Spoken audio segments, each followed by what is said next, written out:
It's time for a little bit of rest and relaxation, but who steps up? It's building right now for the Chiefs.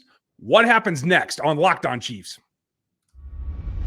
From the land of the free and the home of the Chiefs, this is the Locked On Chiefs podcast. Welcome back, everybody. It is a Friday, not a red Friday, but a Friday nonetheless. We're brought to you by FanDuel. You can place your first $5 bet, and that is going to win you $200 guaranteed in bonus bets right now at FanDuel.com to get started. We're going to get started taking stock of where this team is on a Friday. We like to have a little fun. We're going to give you some comparisons and where we think this is going from this point forward as they get a very, very early rest in the 2024 season. He's Chris Clark, Chiefs Corner. Go subscribe over there. I'm Ryan Tracy, the founder of Rogue Analytics and Performance Consulting, as well as NFL33.com and RGR Football. Check out those. Check out this channel on the audio side at Spotify and Apple Podcasts. Like, sub, and hit the bell here on YouTube. Get on our text line at 816-357-8781 for all the breaking news. We're going to go through where Patrick Mahomes is. A lot of folks frustrated with his performance in particular.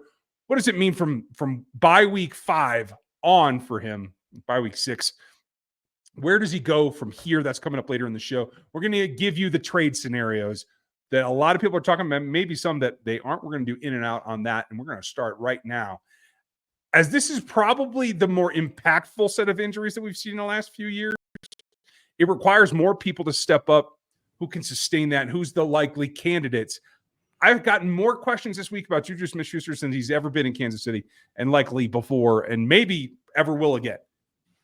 I don't know that it's sustainable in terms of like 100-plus yard seasons, but given where he came from and the fact that like he's got more yards now than the entire receiving crew in New England, I put more of his downfall on the offense he was in last year with the personnel he was with last year than like his degradation of his skill set. But I still don't know if that's 100 yards a game. Yeah, I think it's going to be a big question mark whether or not he can get 100 yards a game. I do think that it's one of the things that is going to be working in Kansas City's favor is they like to spread the field horizontally and vertically. And now that they have Worthy, he can spread the field vertically. That's really going to help them. But Travis Kelce is also going to pull, and that is one of the big things that I think has helped Rashee Rice get his season started the way it was. And the reality is that Juju left Kansas City. Kansas City went and drafted Rashee Rice. And now Juju is back taking the same role that he had in Kansas City before. I mean, that's really what's going on here. Now, whether or not he's going to continue to have 100-yard games, we'll see. I think it's interesting because you look at this past game, they obviously had a big game plan for Juju. I don't think that if you go back to the Chargers game, they probably had a big game plan for Rashee Rice. He gets injured early, and you can't adjust in game because you have this whole game plan already set. So I do think that it's not just plug and play with those two, but I do think that it's going to be something that they will continue to build on. The most interesting thing, though, coming from that game, Justin Watson, I think, played 55 snaps or somewhere around there, not a single target. So you start talking about who steps up, you're going to have somebody else step up because Juju can't do it by himself. I absolutely agree with you. And Watson is certainly one. He's played throughout the season. The other person I think in the passing offense in particular that has to step up, start to get a little bit more play. And again, it's been up and down with Mecole Hardman his whole career, but you got to start letting him help because I don't think that Xavier is enough. We've seen teams ignore him. We've seen teams try to man him up, and that takes away from the rest of the defense. So if they're not going to respect it, you take advantage of that and make them respect it by hurting them with him. But also I think you double up and you put more speed out there. No offense to Justin Watson, but Mecole Hardman is still faster and can still help stretch that field vertically more to make room for Juju and for Kels. Would you do the same, or which of the two would you prefer? No, I think that Mecole Hardman is going to have a larger step into this offense, and he was not involved in the offense at all the first 4 weeks. One of the things I was looking up when you start looking at his receiving this past game, he lined up and he had 4 snaps. But his average depth of target was negative 2.8 yards. He had 44 yards yak, 33 yards receiving. He was catching the ball 3 yards behind the line of scrimmage on average. That is not something that you can sustain long term. Are they going to use him in more of a package situation when they get inside the 20-yard line and they're going to try to spread the field more horizontally than they're doing just vertically? because you're in a condensed space. I mean, that's possible that they're going to use him in that role. But I don't think that that's great. I don't think that's his best skill set. I do think that he's going to have to step up and take into account maybe some of the stuff that they even had for Hollywood Brown. I know they're not the same type of wide receivers, but Hardman has the same kind of speed that Brown had. It's not the exact same, but it's close enough to where you would think that they should be able to use him in that role. He knows the offense. He knows the positions. He should be able to step in and do some of that. And if you can get him going in that type of role, I think that it's going to make things a lot easier for Juju, and you're going to see the Justin Watson scenarios where he gets 2 or 3 targets a game. They're 15 yards downfield because that's generally what his ADOT has been in his career. And they're going to be able to hit some shot plays, not necessarily shot long ball, but intermediate type shot plays to Watson, which is something that they absolutely need in this offense as well. I think the offense still has to become a sum of its parts, right? And like you said, filling in for Hollywood, like you still have to occupy the same space, and Mecole can do that. The other thing on offense that I'm concerned about, and I'm really interested in, is I don't think we've seen enough from either left tackle at this point to be confident in either of them to take this job. So I'm hoping that the time off and the step away and maybe a little bit of rest for 2 young players might allow someone to take the position by the reins. How do you see it right now? And what do you think happens? Well, I think they have to continue going with Morris. I don't think that they're going to be able to go back to Suamataia unless there's an injury. I don't like that. I think that he needs to play and he needs to try to play through it. I will say this, though. If I had to choose one for just this next game, it's going to be Wanya Morris. They go up against Nick Bosa on the 49ers. I don't want Suamataia to go back out there against Nick Bosa. I don't think that's a great matchup. So to me, I think that they have to stick with Morris probably coming out of the bye. I would really like it if they could get to a point wwhere by the time they're playing the Bills, Suamataia is the starter again, because I think long term that gives them the better tackle play. And I also think that when you get to a point where Joe Thuney is probably going to start getting to a point where he's closer back to where he was before the injury, which I think he's still not quite there. I think that that's going to help Suamataia as well. Yeah, I think you're absolutely right. We'll see when we get closer next week, folks, if we get any inkling and give you an update. So make sure that you like and sub and you're here with us. Next, we have to get into some of the maybes. There's a trade deadline looming out there. They can use some help in a couple of situations, one obviously more than most. Who are them, in or out, coming up next?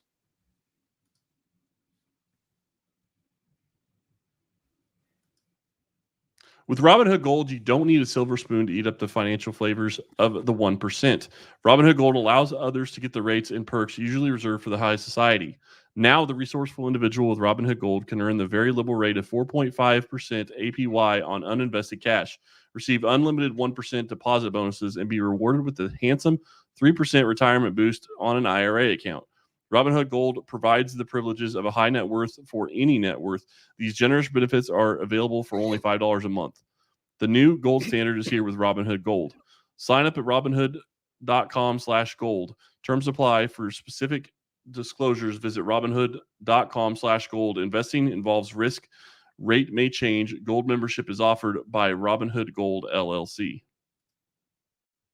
PrizePicks is the best place to get real money sports action right now. 10 million members and billions of dollars in award winnings. PrizePicks has made daily fantasy sports accessible to all. Super simple. You just pick more or less on a number that they give you on 2 players or more. You can win 100 times your cash. That's right, 100 times your cash on PrizePicks for as little as 4 correct picks. Sign up today. You're going to get $50 instantly when you play $5. Don't even need to win that to receive the bonus. It's absolutely guaranteed. I think the biggest thing is understanding what Patrick Mahomes is up against so that you can take that line and choose your more or less and be in the money every single time. Download that app today.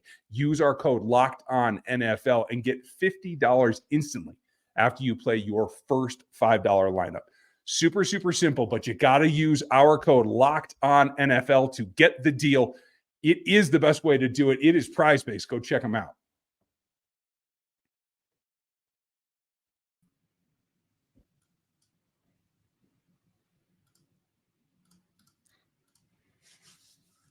a lot of options. As we get to the bye, it's a chance to take a breath.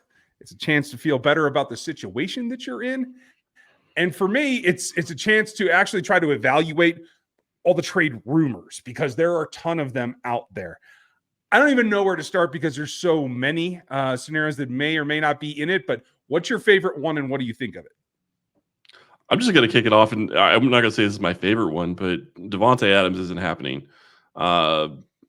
Sounds like today they kind of put the kibosh on trading him for the next couple of weeks anyway. He's still dealing with an injury issue. I do think that there's probably some issues on his side of looking at it and saying, do I really want to go to the Jets who just fired their head coach, changed their offensive coordinator? They're 2-3. Do I want to go to the Saints who just lost their, Derek Carr and probably for the next couple of weeks and could be 2-5 before he comes back? With Spencer Rattler being their QB. So to me, I don't think that Davante Adams is really going to be a big chance for the Chiefs. But it does sound like that's probably a dead in the water situation, not just because they're in the division, but because of the money. And that's really what it's going to come down to with a lot of these guys.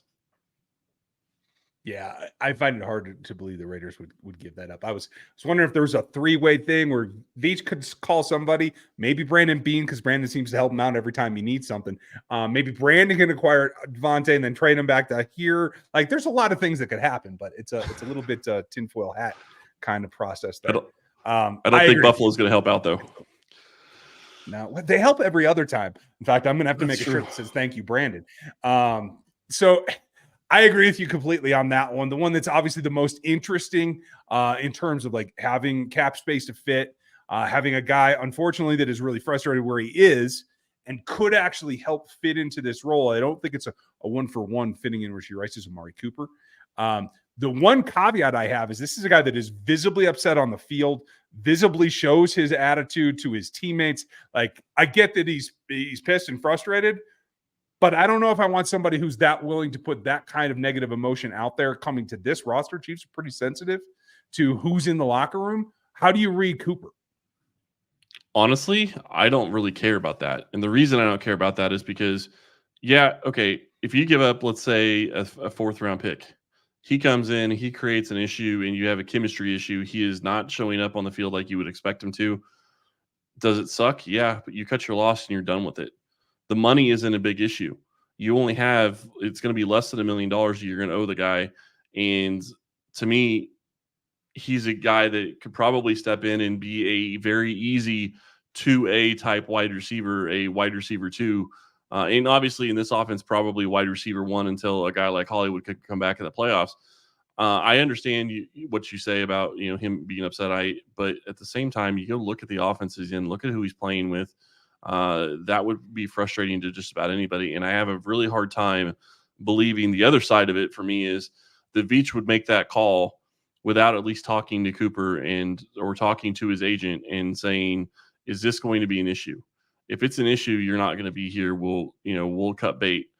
But if Cooper wants a chance to win a Super Bowl, he's not going to have a better chance than coming to Kansas City. So I do think that that's the move that makes the most sense, especially money-wise, because it's only going to cost him, $800,000, $900,000. Well, actually less than that, I think, because by the time it would be done, he will have had 6 game checks at this point. So, the big question is are the Browns going to be out very soon? Are they going to start considering moving people? One of the things that actually got thrown out, and you'll have to check this out on the AFC Squad show that just dropped, we actually talked about Amari Cooper and Deshaun Watson, and I think actually Deshaun Watson actually has a little bit of a say, not necessarily directly in how this plays out with Cooper, but if he gets benched, I definitely think that that's a scenario where they could look at it and say, okay, we're benching our starting quarterback. We know this is a done year. Now we need to make a move and try to get, draft picks for next year. Right. Yeah, I agree with you. It puts the impetus on there. I am in on the Cooper trade if it can come to fruition. We'll see if that happens. Who's your next possible candidate? Well, I mean, you can throw out a guy like Tyreek Hill. I don't think the money makes any sense. I know people are talking about it. He posted a video about missing Kansas, or at least all of his highlights in Kansas City. So that's something. But the money is going to be a big deal. You got to give him credit. He's a showman. He knows how to light that fire. So good for him. The cap alone is a stressor for me, though, right? It's what there's some void years in there, if I remember correctly, but it's 60 over the next 2. Is that right? So I was just looking. He has a guaranteed salary next year of 27.6. That makes it almost impossible for me to think Kansas City would even consider doing something like that. The void years would probably, I think those would just disappear because that's more of an option bonus and a prorated signing bonus type move. So those should stay with Miami, I would think.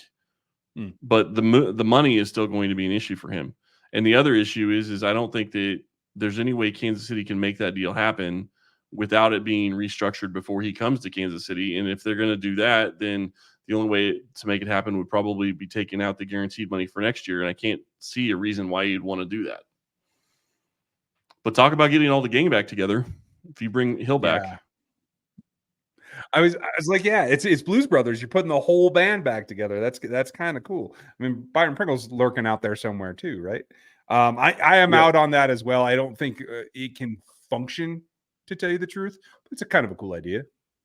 Yeah, the other two guys, Darius Slayton and Deontay Johnson. Those are the other two guys that I think that you could make a case that maybe that would make sense.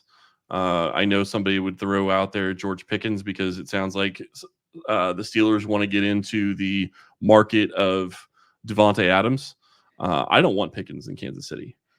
You go back and watch him play his last game. He is not happy and he is not running.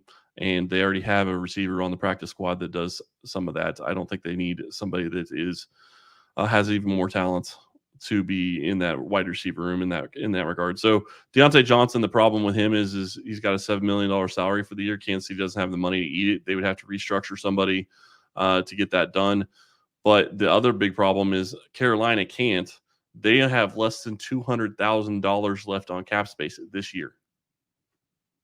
They have no room to move anything. They have $51 million in dead cap space. So yeah. And Darius Slayton, I mean, that's another name, I guess if you want to throw out there. I'd be okay with Deontay Johnson. They're going to have to make a cap move to make that happen. I'd be okay with it. I don't know about Darius Slayton. That one's kind of up in the air to me. Yeah, I don't know about the fit. Like, nothing tells me that should happen. I would probably be out on both of those guys. A lot of people asking me about Jacksonville receivers. Christian Kirk is the reason this is so hard right now. So I'm not going after him. He's how this whole monstrosity of salary cap and wide receivers got started. But if he were on the table, could he fit into this offense? Possibly. Gabe Davis? Possibly. But I don't know if you get upside from trading for either of those guys over what you have on the roster now. So I'm probably out on both of them as well. Gabe Davis, I don't think they could trade him because they just signed him. I don't think that they could make that work for their cap. As far as Christian Kirk is concerned, I don't know. I've never thought he's that great of a wide receiver. I think he was overrated and got paid way too much money. And you're right, he is the reason that they're in this scenario. The thing that I would look for in a wide receiver is somebody that can separate versus man, and that's going to be very hard to find, and it's going to be very expensive. So good luck with that. Yeah. Now, somebody else may surface. We have a while before the trade deadline hits. We'll keep you apprised. Make sure you like, sub, and hit the bell here. And we're probably going to put something else out on it, either on NFL 33, on KC Chiefs Corner. So make sure you get subscribed to the Substacks as well. It all starts and ends with the quarterback. That's how this is going to get done, no matter what. So where is Patrick Mahomes? Has this underperformance of 5 games stuck? Where does he go from here? Coming up next. Hey there, NFL fans. You can get started right now with a big return with FanDuel, America's #1 sportsbook. Takes the life out of your middle there. And so when you have that hunch in the middle of a ball game or in the middle of the day on a packed Sunday with a full slate, you can check the latest stats, check out the live play-by-play, and get that so deep into the game that you can make your decisions and go on the same page to place your bets. Makes life super simple. You'll get started with $200 in bonus bets guaranteed when you place your first $5 bet. It's over at FanDuel. There's a lot of options there, especially when Patrick's throwing interceptions early or we're running the ball really good. You never know what's going to happen. But if you have a gut feeling, check it out at FanDuel.com.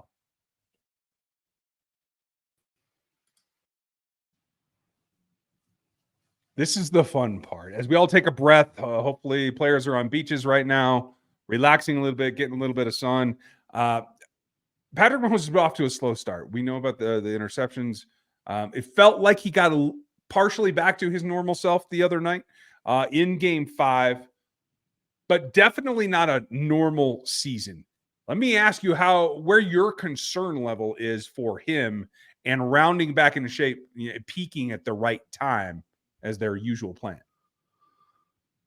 I think we're talking about Patrick, but I do think it kind of the reason that they're able to be 5-0 right now is the running game. And I think that has actually really helped them to be able to still play offense the way they want to be able to play offense. And I think that Mahomes is using the running game a little bit more than I would have ever expected him to. And I think that that's also going to play a big part in how he performs in the second half. So when you look at it, I agree with you. I think he played a much better game against the New Orleans Saints. I think if you go back and watch his feet and watch his delivery, watch the way he was, going through his reads and getting his feet square and really stepping into throws. I think the big thing that you saw against New Orleans, you can say what you want on the interception.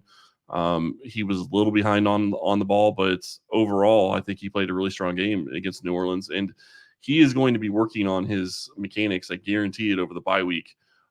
He was actually out at the K last night watching the Royals play. I'll be curious to see if he's there on Thursday night to watch them play again in the playoffs against the Yankees. So we'll see how that goes. But I do expect that he's going to be getting some of that time and getting some time off, but also working on the mechanics, trying to get better because they're going to have a big test when they come up against the San Francisco 49ers. Who actually play on Thursday Night Football and have a mini bye before the Chiefs play them next Sunday. Yeah, the schedule makers definitely help that out to be a formidable game at that point. You can't account for CMC's injuries, but it is what it is. For me, the thing that I'm focusing on is normally I would say if you lose your two top receivers, you're in trouble. As good as you are, Patrick Mahomes, you're still in trouble. The only thing that gives me solace that Juju proved the other night in particular is that everybody that is now the backups that are coming in are all guys that he's thrown to for a while. In Hardman, in Watson, in Juju, like the experience level. That has me feeling more optimistic that he's going to be able to not right the ship as though he's sinking now, but get to his level rather than peaking in December. I think we're going to see him come back, and I think November is going to be a better month than maybe I had expected at first. This early bye is the only hiccup because I don't know that you're getting a whole lot of rest and rejuvenation. But the season hasn't been that long, so you don't have guys that need that extra week of rest quite yet, right? So what happens when you hit week 13 and week 14, where you'd hope that, hey, you're coming off of a bye in other years, and you just get no relief in sight? That's what I'm worried about, hitting the wall for the guys blocking for him rather than Patrick himself. But do you think that can be a factor, and what do they do about it? It could be a factor. I think one of the things that he'll have going for him this time around is, I mentioned this just a second ago, the running game, and I go back to that because you're going to be getting Pacheco back. And one of the things that they haven't had in the past couple of years in Kansas City is a legitimate running game that can actually move the offense and move the ball, and that is going to help Patrick. It's already helped them because they've kept, safeties have had to come up at times. They're trying to, push it down the field a little bit more. And I do think that that's helped. That's part of the reason they are where they are. When you look at how this is going to play out, you have a guy in Kareem Hunt who's been running the ball really well. You'll be getting a guy like Pacheco back probably around week 10, week 11, week 12, somewhere in there. And you'll be able to take that into account even further and, use the running game even more. But then you also look at what they just brought back in Jody Fortson, and you get the opportunity to differentiate not just with the wide receivers, but also the tight end group now. Because you have a guy in Fortson who's been here and with Patrick for a very long time. And now you have three guys that he trusts at that tight end position and a guy like Wiley who I think can step in and do more as the season progresses. And they're going to have a lot of different things that Andy Reid's going to be able to figure out over the next couple of weeks. And that doesn't even take into account a guy like Clyde that should be back for the San Francisco game. So you have a lot of different things that are going to be coming into play this second half of the season. And I do agree with you. I think that there's a worry that the O-line is going to get a little bit tired towards the end, and I think that that could really be a problem. But the one thing that I think is also going to help them in that is, generally speaking, offensive linemen like imposing their will, and that's exactly what you do in the running game. And when you start getting in late November and December, you're going to be imposing your will even more, because I think that you're going to be having, 3 or 4 different guys that you can hand the ball off to and still do well, and get Patrick to be in any kind of situation where he feels comfortable, doing play action, which I think can help him as well. I want it on the record, folks, here on a Friday afternoon in October, that it was not I that emphasized the run game today. I just want that perfectly recorded. So it's been different this season than it has been in the past. There's stats out there right now that shows that running the ball, they're getting like a 50% success rate. They haven't had that before. That changes what you're able to do if you can continue to have that 50% success rate on your running downs, because then you don't have to have Mahomes do everything. And when he does do something that's, Mahomes-esque, like he likes to at times, it's going to mean even more. Yeah, it'll be bigger plays. I think for me, for the second half of the season, and I just call that until the postseason, it's about keeping himself what we saw the other night, keeping zip on the ball. Stop playing to place it for your new guys. Stop trying to be nice. Throw the damn thing in there and get it off of your hand. Get the ball out. The quick game has to be, I think, a tempo thing that doesn't just go in the script for the first 15. It doesn't just go in the first half. Like, it's got to be something that you can go to at any drive, at any point in any ball game, and hit that quick game to start getting things going. And I think that's where he's looked best this season. I think, honestly, it's what helps him get into gear in a given game. So I hope that they will rely on that as well. We'd love to know if yeah, absolutely. Give himself opportunities to do what he wants to do and push it. Yep. We'd love to know what you guys want to see. Put your comments down below here on YouTube. Thank you for listening to us, making us your first listen. We appreciate it. Check out Locked On NFL for your next one, because Tyler and Tony are going to keep you updated around the league. It's now twice a day on the Locked On NFL. Make sure you do that. We'll have content over on all of our other sites. For KC Chiefs Corner, for NFL 33, for Roger Football. We got you covered. It is a bye week, but it's back to work soon to get after the rest of this season on the run for the three-peat. Thanks for joining us today. We very much appreciate you guys being with us. Become a local. Be here every day, 816-357-8781 to get on the text line. Thanks for being with us today, and we'll talk to you next time.